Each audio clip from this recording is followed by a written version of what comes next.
Last year at TED, we aimed to try to clarify the overwhelming complexity and richness that we experience at the conference in a project called the Big Viz. And the Big Viz is a collection of 650 sketches that were made by two visual artists. David Sibbett from The Grove and Kevin Richards from Autodesk made 650 sketches that strive to capture the essence of each presenter's ideas. And the consensus was, it really worked. These sketches brought to life the key ideas, the portraits, the magic moments that we all experienced last year.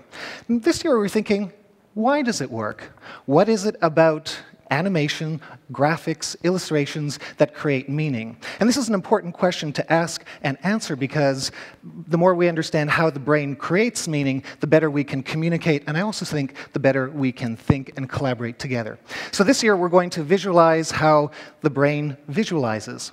Cognitive psychologists now tell us that the brain doesn't actually see the world as it is, but instead creates a series of mental models through a collection of aha moments or moments of discovery through various processing. The processing, of course, begins with the eyes. Light enters, hits the back of the retina, and is circulated, most of which is streamed to the very back of the brain at the primary visual cortex. And primary visual cortex sees just simple geometry, just the simplest of shapes. But it also acts like a kind of relay station that re-radiates and redirects information to many other parts of the brain, as many as 30 other parts that selectively make more sense, create more meaning through the kind of aha experiences. We're only going to talk about 3 of them. So the first one is called the ventral stream. It's on this side of the brain, and this is the part of the brain that will recognize what something is. It's the what detector. Look at a hand, look at a remote control, chair, book. So that's the part of the brain that is activated when you give a word to something. A second part of the brain is called the dorsal stream, and what it does is locates the object in physical body space. So if you look around the stage here, you'll create a kind of mental map of the stage, and if you closed your eyes, you'd be able to mentally navigate it. You'd be activating the dorsal stream if you did that. The third part that I'd like to talk about is the limbic system. And this is deep inside of the brain. It's very old evolutionarily. And it's the part that feels. It's the kind of the gut center where you see an image and you go, oh, I have a strong or emotional reaction to whatever I'm seeing. So the combination of these processing centers help us make meaning in very different ways. So what can we learn about this? How can we apply this insight? Well, again, the schematic view is that the eye visually interrogates what we look at. The brain processes this in parallel, the figments of information, asking a whole bunch of questions to create a unified mental model. So, for example, when you look at this image, a good graphic invites the eye to dart around and to selectively create a visual logic. So the act of engaging and looking at the image creates the meaning. It's the selective logic.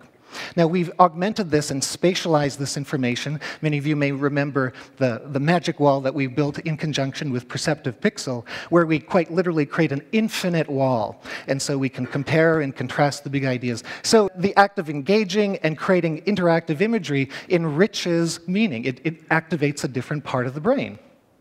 And then the limbic system is activated when we see motion, when we see color, and there are primary shapes and pattern detectors that we've heard about before. So the point of this is what? We make meaning by seeing, by an act of visual interrogation. The lessons for us are threefold. First, use images to clarify what we're trying to communicate. Secondly, make those images interactive so that we engage much more fully. And the third is to augment memory by creating a visual persistence. And these are techniques that can be used that can be applied in a wide range of problem solving. So the low-tech version looks like this. And by the way, this is the way in which we develop and formulate strategy within Autodesk and some of our organizations, some of our divisions. What we literally do is have the teams draw out the entire strategic plan on one giant wall. And it's very powerful because everyone gets to see everything else. There's always a room, always a place to be able to make sense of all of the components in the strategic plan. This is a time-lapse view of it. I'm going to ask you a question. Who's the boss? You'll be able to figure that out.